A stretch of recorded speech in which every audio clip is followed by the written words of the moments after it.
तो चलिए बच्चों, अपन स्टार्ट करते हैं नेक्स्ट प्रीवियस क्लास के आगे।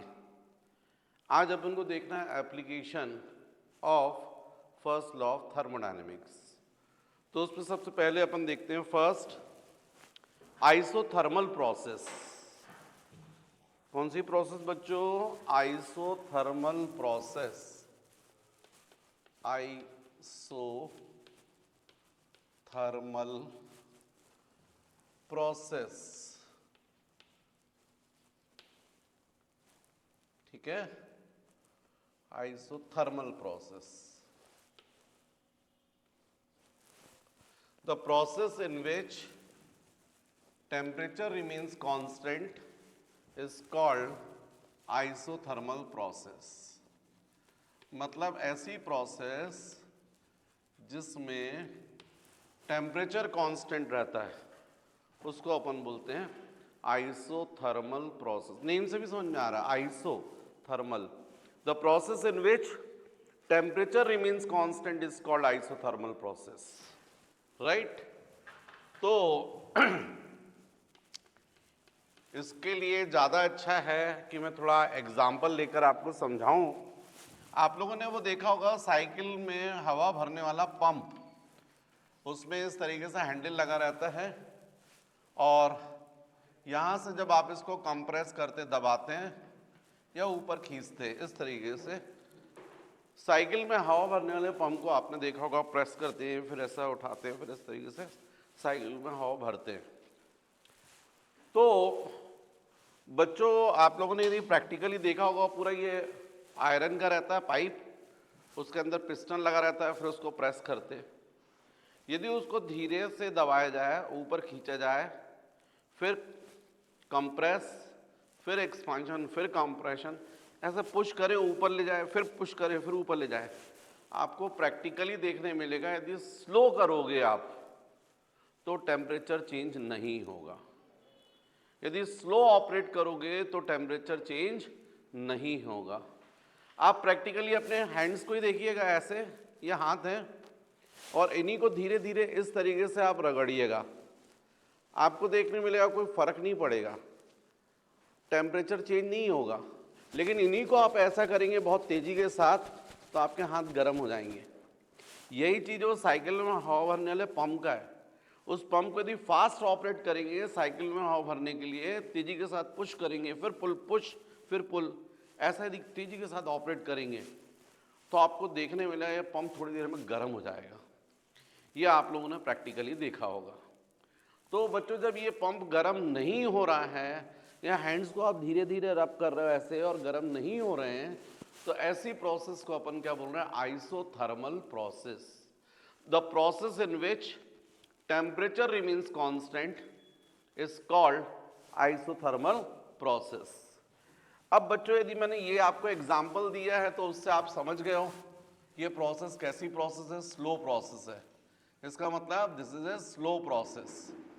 ये प्रोसेस जो है, प्रोसेस कैसी प्रोसेस है? स्लो प्रोसेस है, राइट। थर्ड, यदि इस प्रोसेस में आपसे मैं पूछूं कि जो सिस्टम है, मतलब सिलेंडर, इसकी वॉल्स ये कैसी होनी चाहिए, तो डेफिनेटली आपका आंसर होना चाहिए फुली कंडक्टर। क्योंकि जितनी आप यहाँ जब इसको कंप्रेस कर रहे हैं ना तो वर्क कर रहे हो, वर्क करने से हीट जनरेट हो रही है, पर वो पूरी की पूरी हीट कहाँ चली जानी चाहिए? सराउंडिंग्स में। यदि पूरी हीट सराउंडिंग्स में ट्रांसफर हो जाएगी तो डेफिनेटली टेम्परेचर चेंज नहीं होगा। भाई यहाँ पर आप सोचे पंप गर्म क्यों नहीं किया, जबकि आप उस पंप को दबा रहे हैं, वर्क कर रहे हैं, वर्क कर रहे हैं तो हीट तो जनरेट हो रही है। उसके बाद भी पंप गर्म नहीं हुआ, क्यों नहीं गर्म हुआ? इतनी सी बात है कि जो हीट जनरेट हुई है वो कहाँ चले गई? सराउंडिंग्स में, तो टेम्परेचर चेंज नहीं हुआ।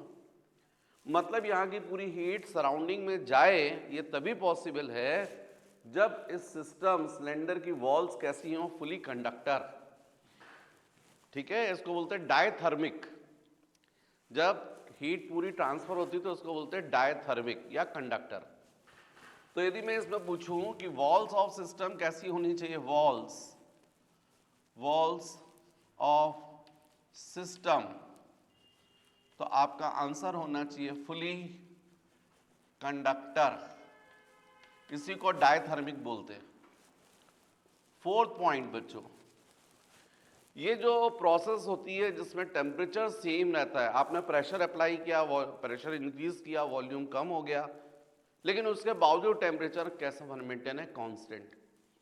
तो जब ऐसा होता है तो गैसेस जो होती हैं वो बॉयल्स लॉ फॉलो करती है, बॉयल्स लॉ। तो ये जो आइसोथर्मल प्रोसेस है ये फॉलो करता है Boyle's law, follows Boyle's law. ये बॉयल्स लॉ क्या है? बॉयल्स लॉ है at constant temperature volume of a gas it is inversely proportional to pressure of a gas. This is Boyle's law. मतलब at constant temperature at T is equal to constant, V it is inversely proportional to P। इसका मतलब V is equal to K by P, इसका मतलब PV is equal to constant। ये है Boyle's law. तो यहाँ पर यदि आपसे पूछा जाए कि आइसोथर्मल प्रोसेस में गैसेस क्या फॉलो करती है, तो आपका आंसर होना चाहिए बॉयल्स लॉ। बॉयल्स लॉ का मतलब that is PV is equal to of K, pressure into volume is equal to constant.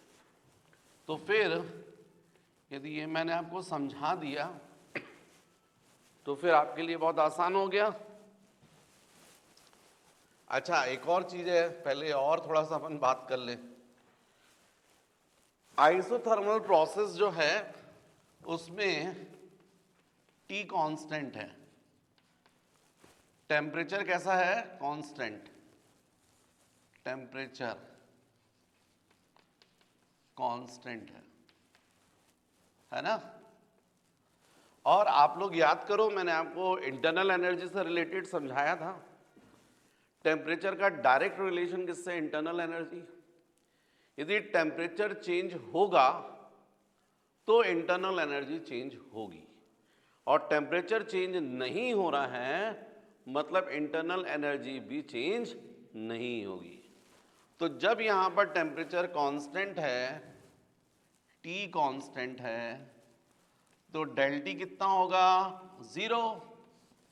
Change in temperature कितना होगा, 0।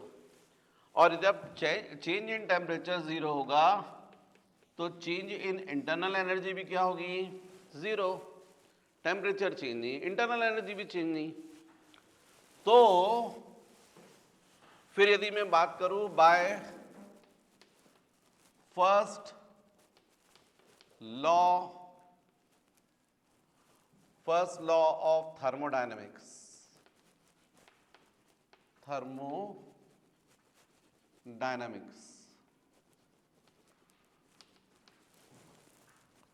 तो आपको पता है फर्स्ट लॉ ऑफ थर्मोडायनेमिक्स मैंने क्या समझाया था, del Q is equal to del U plus del W.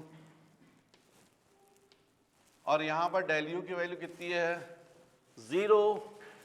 तो जब डेल यू की वैल्यू 0 है इसका मतलब del Q is equal to क्या हो जाएगा, डेल डब्ल्यू। मतलब जो भी सिस्टम को आप हीट देंगे वो पूरी की पूरी यूज होगी केवल वर्क डन में, एक्सपांशन में, अगेंस्ट एक्सटर्नल प्रेशर। तो आइसोथर्मल प्रोसेस में जो भी आप हीट देते हैं वो हीट पूरी की पूरी यूज होती है केवल वर्क डन में, टेम्परेचर चेंज होने में नहीं होती है। तो ये कुछ पॉइंट्स मैं आपको बताते जा रहा हूं। इसके बाद यदि मैं आपसे बोलूं कि बताओ इसमें इंडिकेटर डायग्राम कैसा होगा, इंडिकेटर डायग्राम कैसा होगा, तो आपको पता है graph between P and V। तो मैं आपको समझा ही रहा हूं, यहां पर जब प्रेशर हाई रहता है तो वॉल्यूम कम रहता है, और जैसे जैसे प्रेशर आप कम करते जाओगे तो वॉल्यूम क्या होते जाएगा, इंक्रीज, इसलिए ग्राफ ऐसा जाएगा। ये होगा PV ग्राफ, क्योंकि आपने बोला ना यहां पर V it is inversely proportional to P, तो ये इनवर्सली प्रोपोर्शनल ग्राफ्स ऐसे ही होते हैं। अब यदि मैं इसी में आपसे पूछूं कि ये जो पॉइंट है यहां पर हम टेंजेंट यदि ड्रॉ कर दें और इस टेंजेंट का एक्स एक्सिस के साथ में ये जो वॉल्यूम एक्सिस के साथ में जो एंगल बन रहा है, इस एंगल को हम लोग बोलते हैं स्लोप। कभी भी ये कोई ग्राफ है ऐसा, उसके किसी पॉइंट पे यदि आप टेंजेंट ड्रॉ करते हो तो इस टेंजेंट का हॉरिजॉन्टल के साथ जो एंगल बनता है उसको बोलते हैं स्लोप। तो ये स्लोप जो है वो कितना होगा, स्लोप। तो स्लोप का मतलब ये जो एंगल है यहां से अपन जो आपने टेंजेंट ड्रॉ की इसके इस पॉइंट से यहां परपेंडिकुलर ड्रॉ कर दें तो ये जो हाइट होगी वो क्या बताएगी, डीपी, चेंज इन प्रेशर, और ये क्या बताएगी, चेंज इन वॉल्यूम। तो यदि मैं बोलूंगा स्लोप मतलब आप बोल सकते हो tan थीटा, और स्मॉल एंगल सो स्लोप मतलब मैं बता रहा हूं आपको थीटा, और स्मॉल एंगल्स केस में थीटा को ही हम लोग क्या लिख सकते हैं, tan थीटा। स्मॉल एंगल के लिए sin theta is equal to theta होता है, theta is equal to sin theta होता है, cos theta is equal to 1 होता है, और tan theta is equal to theta होता है। तो थीटा को अपन tan थीटा लिख सकते हैं, और tan theta is equal to क्या होगा, परपेंडिकुलर अपॉन बेस, तो dp बाय dv। तो इस ग्राफ का इंडिकेटर डायग्राम जो इसका जो स्लोप है, इस ग्राफ के किसी पॉइंट पर यदि अपन टेंजेंट ड्रॉ करें तो जो स्लोप है, स्लोप का मतलब है dp बाय dv। अब यदि आपसे पूछा जाए कि इस स्लोप की वैल्यू कितनी होगी, वैल्यू 7 पॉइंट, तो बहुत इजीली आप स्लोप की वैल्यू निकाल सकते हैं। आपको क्या करना है, आपके पास में है Boyle's law, PV is equal to constant. आप इसका डिफरेंशिएशन कर दीजिए, d dv PV, यहां भी हो जाएगा d dv k। ये हो गया बच्चों F1 और ये हो गया F2। और आपने डिफरेंशिएशन जो शुरू में पढ़ा था उसमें आपको फॉर्मूला पता था, differentiation of product of two functions, ddx F1 into F2।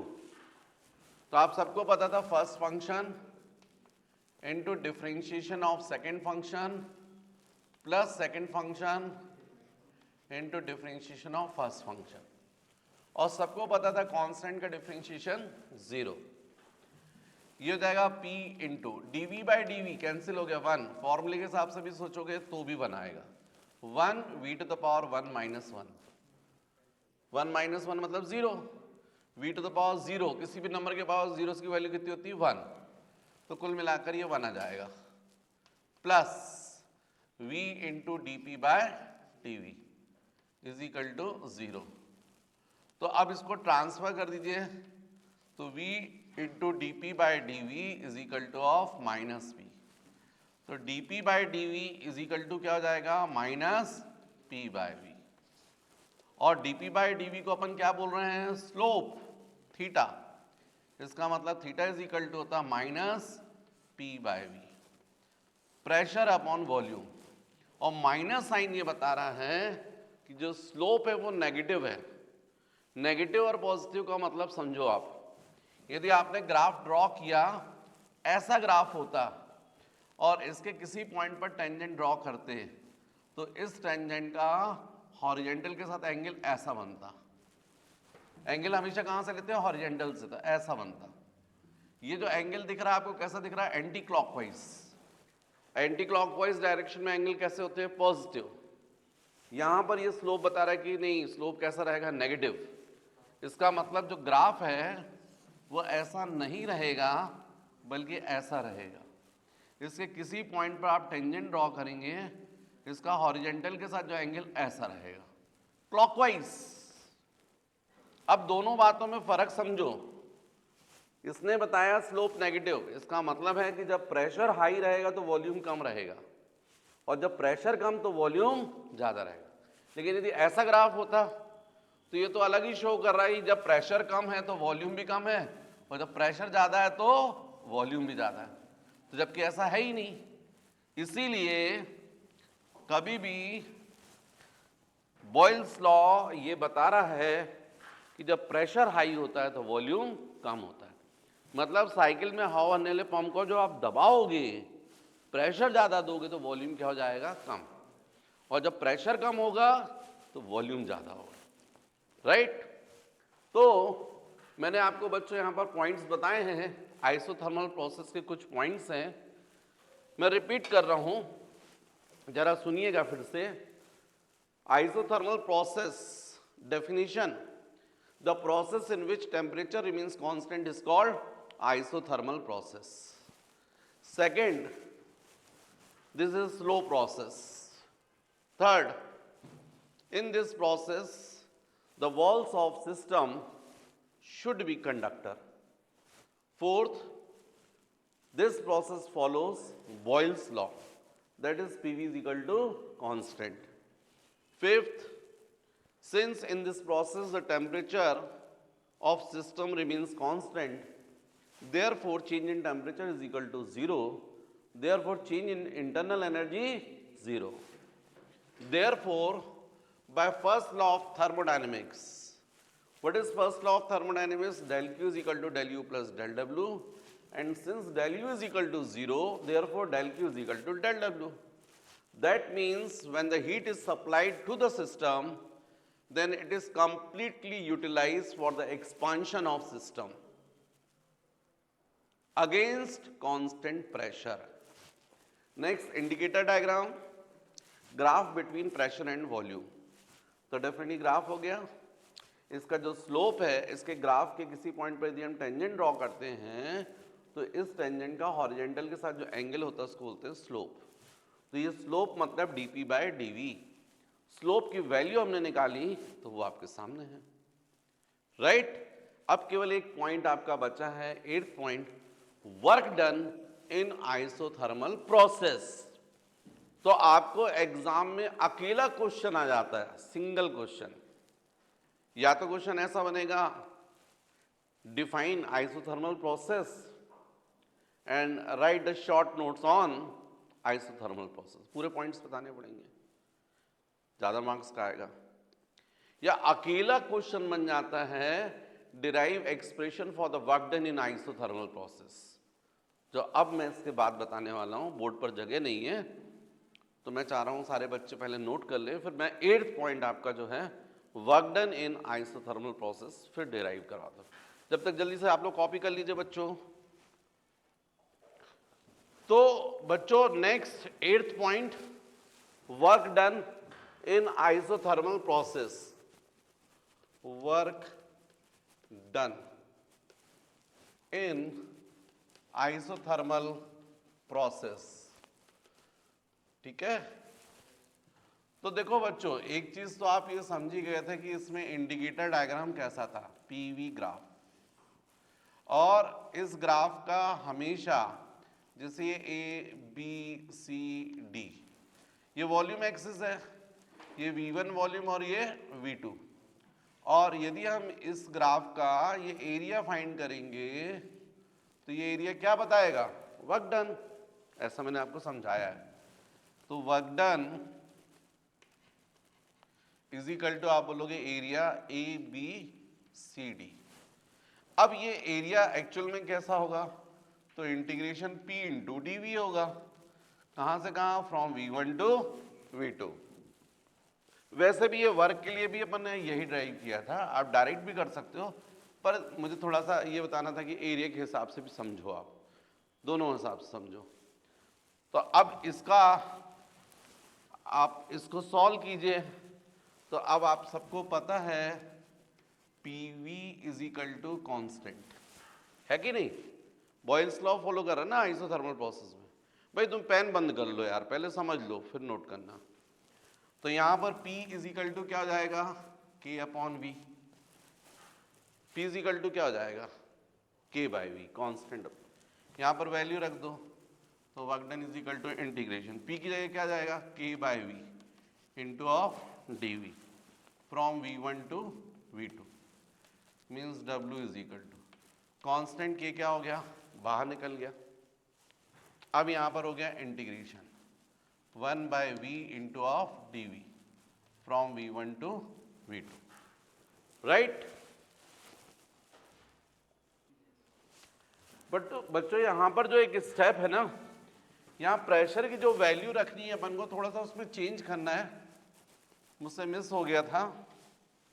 देखिए ये work done is equal to integration p into D from v1 to v2, लेकिन आप लोग को पता होगा ideal gas equation pv is equal to क्या होता है RT, किसके लिए, फॉर 1 मोल गैस।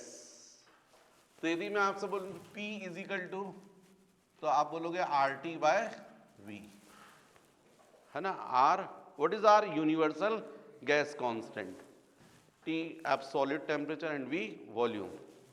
तो इसका मतलब अब work done W is equal to क्या होगा, इंटीग्रेशन ऑफ P की जगह रख सकते हैं आप RT by V into of dV from V1 to V2, means W is equal to RT constant है भाई, R यूनिवर्सल गैस कांस्टेंट, ये कांस्टेंट है ही, और आइसोथर्मल प्रोसेस में तो टेम्परेचर भी कैसा रहता है, कांस्टेंट, तो आपने T को भी कांस्टेंट का लिया।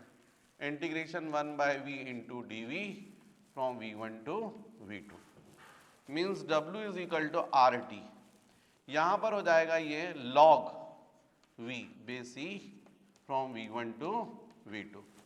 इंटीग्रेशन 1/x क्या होता है, log x, इंटीग्रेशन 1/v क्या होगा, log v। तो W is equal to RT, यहां पर आ जाएगा log v2 base E minus log v1 base E। इसका मतलब है कि W is equal to RT into log m minus n क्या होता है, log m by n v2 by v1 base E। Normal log में इसको कन्वर्ट करोगे तो आप सबको पता है ये नेपोलियन लॉग है, इसको नॉर्मल लॉग में कन्वर्ट करोगे तो क्या आ जाएगा 2.303 log v2 by v1 base 10। जब ये बेस 10 रहता है तो इसको नॉर्मल लॉग कहते हैं। तो इस तरीके से वर्क डन की वैल्यू मिलेगी 2.303 RT into log v2 by v1। ये नॉर्मल लॉग में आप बेस यहां लिखे या ना लिखे चलता है, बेस 10 होता है नॉर्मल लॉग में, राइट। तो ये है बच्चों work done in isothermal process, आपके एग्जामिनेशंस पॉइंट ऑफ व्यू से बहुत इंपॉर्टेंट है, राइट। तो नेक्स्ट बच्चों एडियाबेटिक प्रोसेस, नेक्स्ट है एडियाबेटिक प्रोसेस। एडियाबेटिक प्रोसेस जो फर्स्ट लॉ ऑफ थर्मोडायनेमिक्स है ना, उसकी ये सेकंड एप्लीकेशन है। First application isothermal process, second adiabatic process. The process in which heat remains constant is called adiabatic process. ऐसी process जिसमें heat constant रहती है। क्या कांस्टेंट रहती है, हीट। यदि हीट कांस्टेंट है तो ऐसी प्रोसेस को अपन बोलते हैं एडियाबेटिक प्रोसेस। मतलब जैसे मैंने आपको बोला ये हाथ जो है, यदि हम इसको आपस में ऐसा फ्रिक्शन कर रगड़ रहे हैं और तेजी के साथ रगड़ रहे हैं, और क्वेश्चन है कि क्यों गर्म हो गया ये, तो उसका सिंपल सा आंसर है इतना फास्ट प्रोसेस किया आपने कि हीट जो जनरेट हुई है उसको सराउंडिंग में ट्रांसफर होने के लिए आपने टाइम ही नहीं दिया, तो हीट कहाँ रह गई, अंदर ही रह गई, दूसरे टेम्परेचर इंक्रीज कर दिया। ऐसा ही वो साइकिल में हवा भरने वाले पंप का एग्जाम्पल है। ये पिस्टन है यहाँ पर, इसको फास्ट ऑपरेट करेंगे ना आप, पिस्टन को अप डाउन तेजी के साथ, और आप उसको छू के देखिए पंप गर्म हो जाएगा। क्यों, क्योंकि आपने यहाँ पर जब वर्क किया, जब उसने आपने कंप्रेस किया तो वर्क किया, वर्क करने से हीट जनरेट होती है, उस हीट को सिस्टम से सराउंडिंग में ट्रांसफर होने के लिए आपने टाइम ही नहीं दिया, इसलिए हीट क्या रहेगी, कांस्टेंट। तो the process in which heat remains constant is called adiabatic process. Second बच्चों, जैसा मैंने एग्जांपल दिया उस बेसिस पर यदि मैं पूछूं आपसे ये कैसा प्रोसेस है, तो आपका आंसर होगा ये फास्ट प्रोसेस है।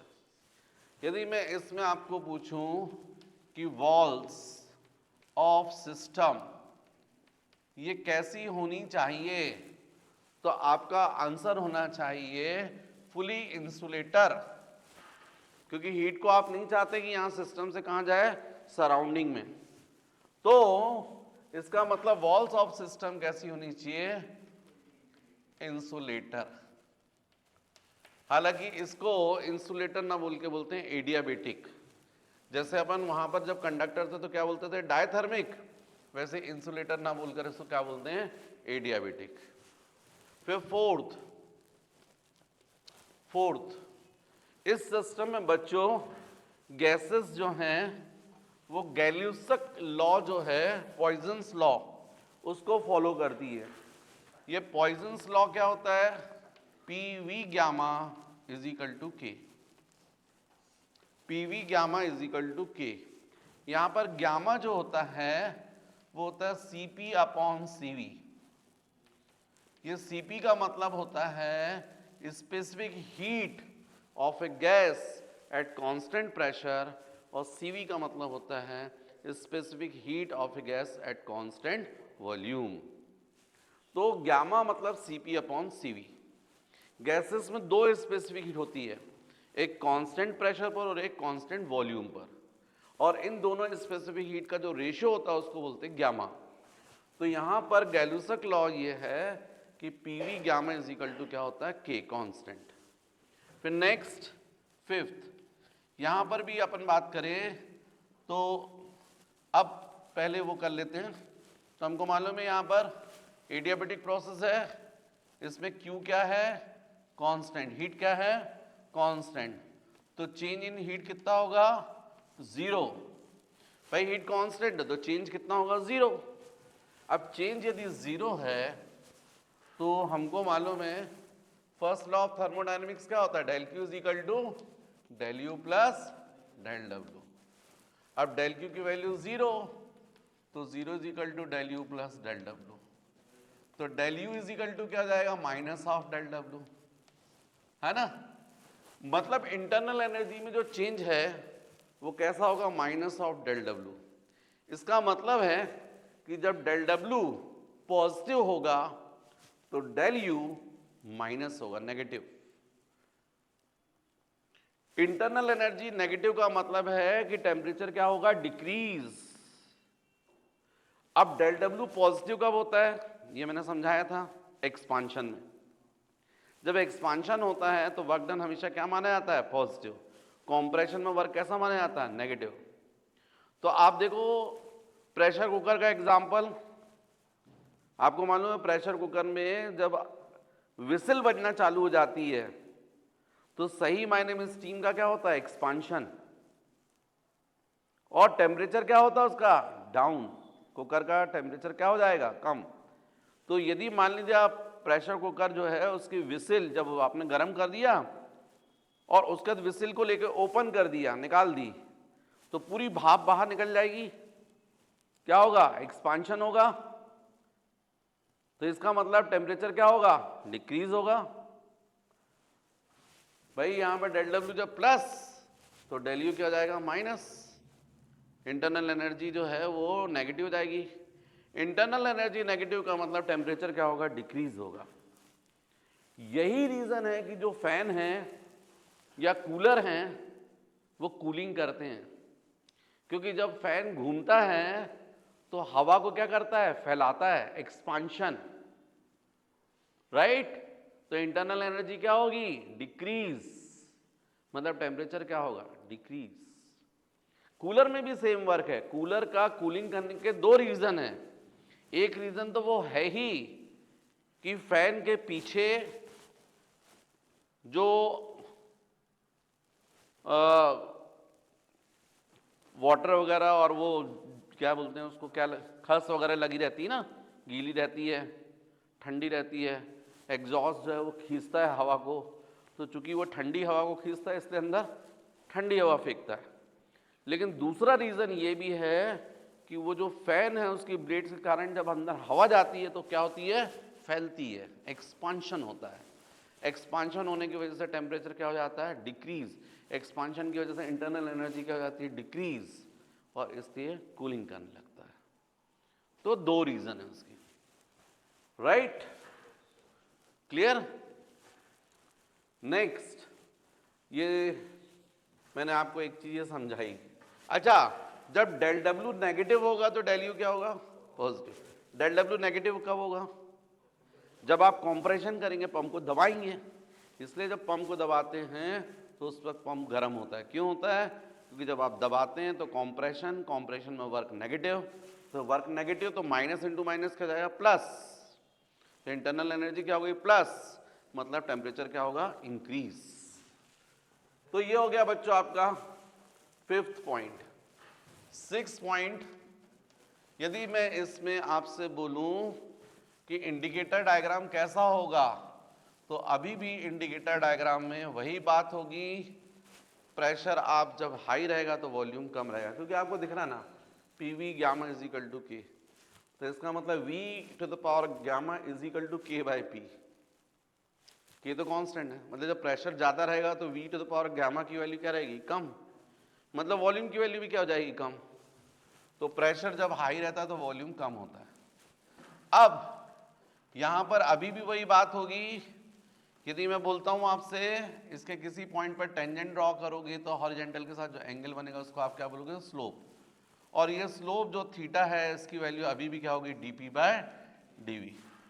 लेकिन अब यदि यहां पर स्लोप आप निकालें, कितना होगा स्लोप की वैल्यू, तो आपको पता है PV gamma is equal to K बता रहा हूं मैं।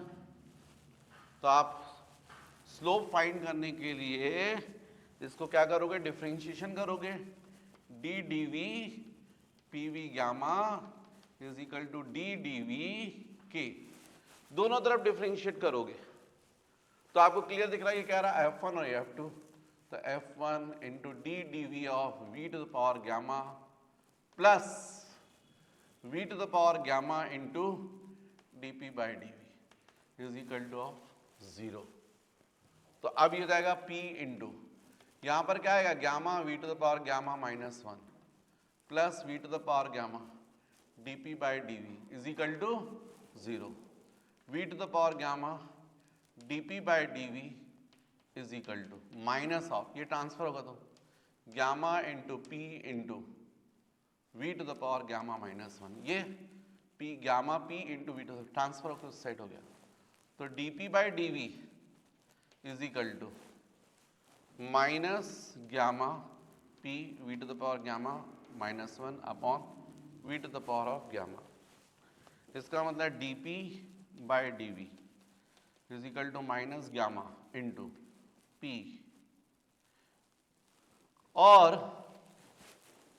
यदि आप यहां पर इसको डिनोमिनेटर में लाएं तो ये क्या आ जाएगा, V to the power gamma minus 1, इसको नीचे लाएंगे तो ब्रैकेट ओपन करेंगे तो गामा गामा क्या हो जाएगा, कैंसिल, माइनस माइनस क्या जाएगा, प्लस, तो कुल मिलाकर dP by dV is equal to minus gamma into P by V, इतना आ जाएगा।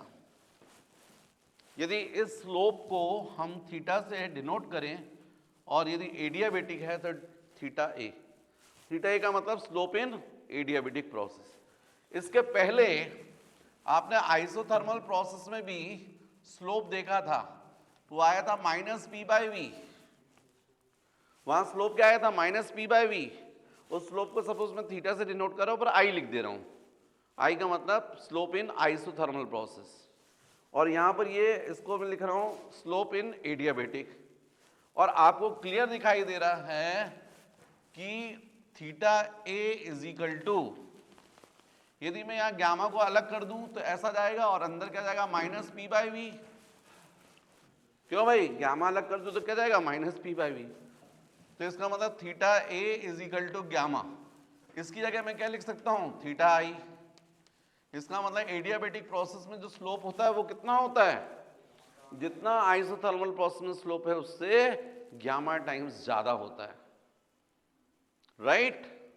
तो हमेशा एडियाबेटिक प्रोसेस में जो स्लोप होता है वो आइसोथर्मल प्रोसेस से ज्यादा होता है। इसका मतलब आप समझें जैसे मान लीजिए यहां पर मैं आपको बोल रहा हूं ग्राफ है, ये प्रेशर और ये वॉल्यूम, और मान लीजिए यहां से एक्सपांशन हो रहा है ऐसा और एक दूसरी प्रोसेस में ऐसा, ये 1 और ये 2, और मैं आपसे क्वेश्चन करूं कि देखिए सेम वॉल्यूम में एक्सपांशन हो रहा है V1 से ये V2 तक, हो रहा है कि नहीं? एक्सपांशन सेम हो रहा है, दो डिफरेंट प्रोसेस है। मुझे बता सकते हो इसमें से 1 जो है वो कौन से प्रोसेस में और 2 किस में है? डेफिनेटली 1 किस में है? आइसोथर्मल प्रोसेस में है, और 2 एडियाबेटिक। क्यों? क्योंकि 2 का स्लोप ज्यादा है।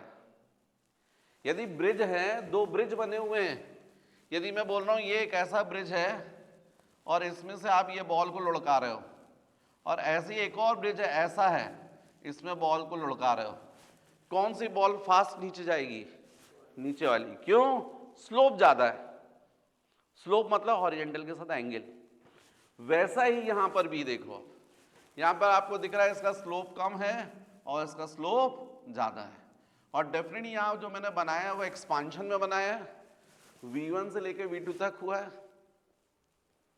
मतलब यहां पर ये जो पीवी ग्राफ होता है, चलिए मैं आपको बातें थोड़ी सी करूंगा डिस्कस, थोड़ा भी एकदम से रहने दीजिएगा, आप लोगों को बाउंस कर जाएगा, अच्छे से समझाऊंगा, थोड़ा रुक जाओ, पहले इतना आप कॉपी कर लो, फिर आपसे बात करूंगा मैं, है ना?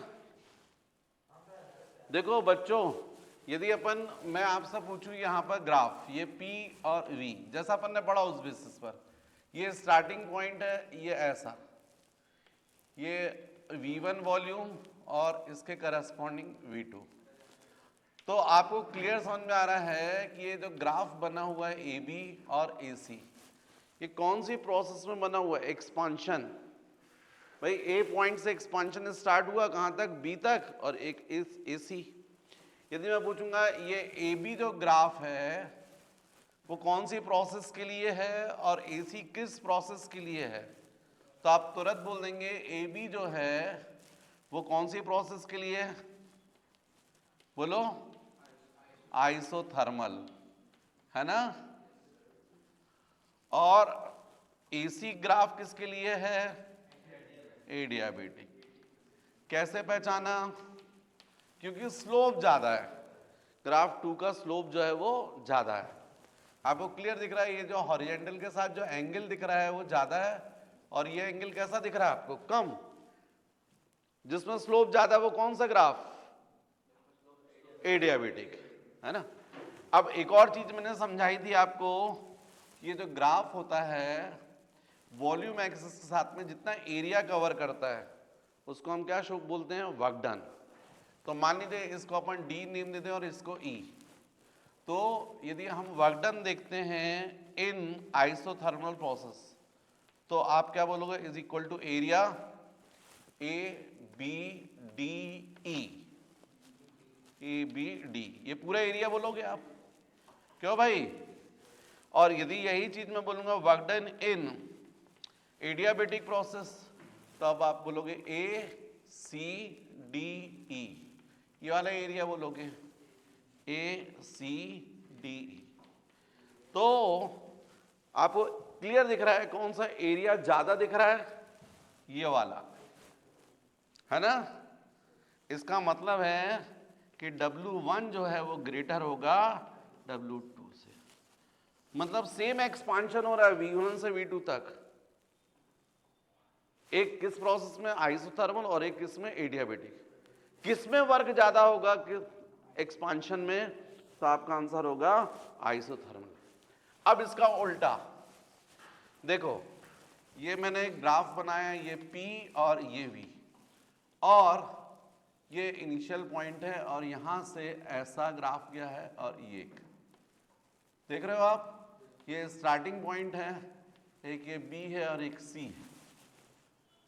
यदि मैं आपसे क्वेश्चन करूं कि AB और AC में से कौन सा ग्राफ आइसोथर्मल में है, तो आप बोलेंगे नीचे वाला AB, और कौन सा एडियाबेटिक है? AC, क्योंकि इसका स्लोप आपको ज्यादा दिख रहा है, तो डेफिनेटली आप बोलोगे AB मतलब ये कौन सा प्रोसेस, आइसोथर्मल। क्यों भाई, क्योंकि इसका स्लोप कम है। और एसी को आप क्या बोलोगे, एडियाबेटिक। लेकिन ये क्या कहलाएगा, कॉम्प्रेशन, एक्सपांशन नहीं कहलाएगा, कॉम्प्रेशन, क्योंकि इनिशियल वॉल्यूम ये V1 है और यहां वाला वॉल्यूम क्या हो गया, V2।